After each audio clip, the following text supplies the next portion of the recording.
Laporan Pertanggungjawaban Komisi Pemuda Baptis Wilayah Jayapura Kerom Masalayan 2018-2021. Visi Misi.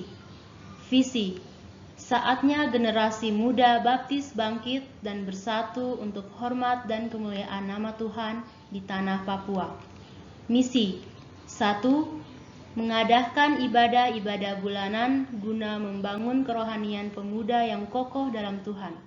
2. Mengadakan kegiatan seminar, retreat, dan kebaktian kebangunan rohani untuk membangkitkan semangat pemuda. 3. Mengadakan pelatihan dan penginjilan di kalangan pemuda maupun menjangkau di luar dari pemuda baptis. 4. Mengembangkan minat bakat pemuda wilayah Jayapura Kerom dengan kegiatan-kegiatan olahraga serta lainnya di kalangan baptis maupun di luar. 5. Mengadakan kegiatan ilmiah dalam momen penerimaan pemuda baru di setiap tahun serta rayakan dalam hari-hari besar baptis serta Kristen. Struktur Badan Pengurus periode 2018-2021.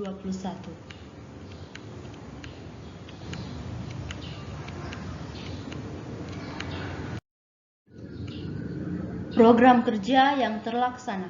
1. Pelantikan pengurus periode 2018-2021 di Gereja Baptis Waena 14 November 2018. 2. Ibadah Perdana Komisi Pemuda Baptis Wilayah Jayapura Kerom pada 10 Februari 2019 di Gereja Baptis Shalom Buper dengan tema While the Young Generation Baptist Treated to Serve. 3. Pelatihan penginjilan pada tanggal 11 sampai 14 Februari 2019 dengan tema Injil di Tangan Iman di Hati. Pemuda menginjili dari EE Kids dan Lembaga Pelayanan Mahasiswa Indonesia. 4. Ibadah bulanan pada 8 Maret 2020 di Gereja Baptis Dawir Entrop dengan tema Tidak Ada Alasan untuk Menunda Waktu Tuhan oleh Pendeta Anton. 5.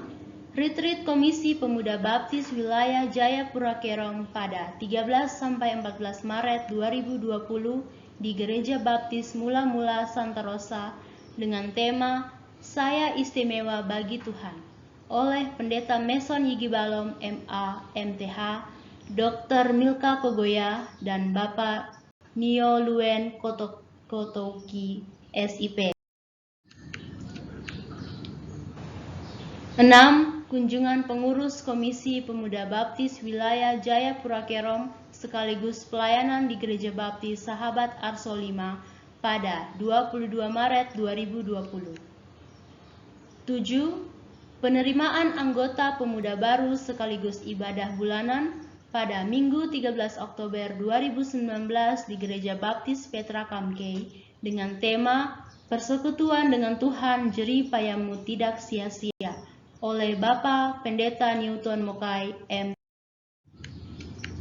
8. Ibadah pengukuhan panitia penerimaan pemuda baru dan bulanan pada 13 September 2020 di Gereja Baptis Yohanes Entrop dengan tema Rancangannya Sempurna oleh Pendeta Vence Buol.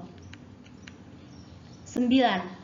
Ibadah bulanan pada 18 Oktober 2020 di Gereja Baptis Immanuel Toladan dengan tema Gaul di Mata Tuhan oleh Penginjil Patius Tabuni. 10.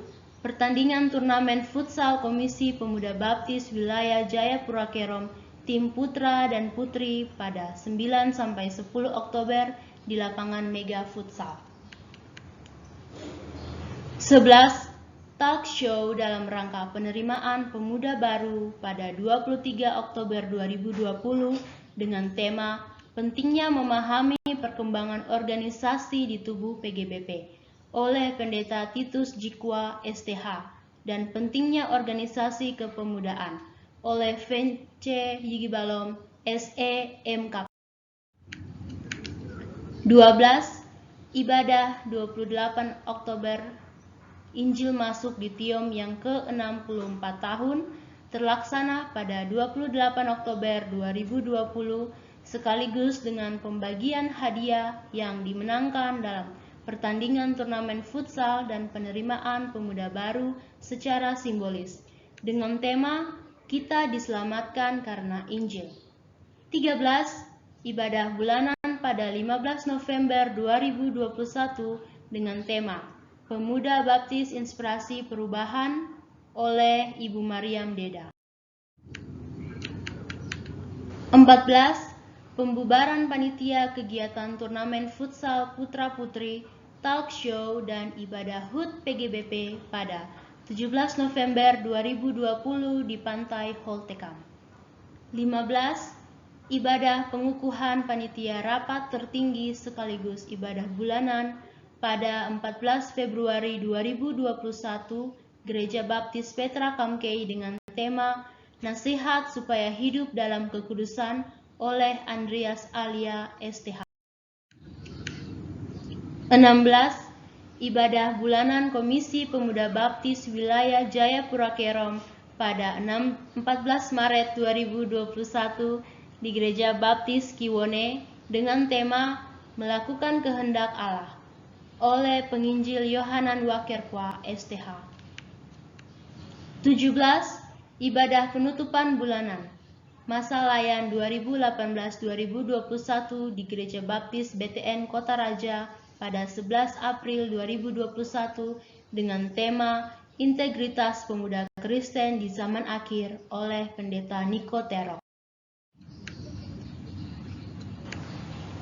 Kesimpulan, laporan pertanggungjawaban ini merupakan laporan hasil akhir dari kepengurusan masa layan 2018-2021.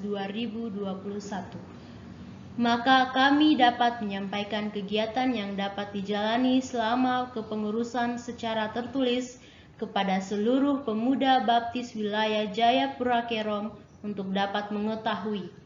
Demikian laporan pertanggungjawaban kami. Atas perhatiannya diucapkan terima kasih.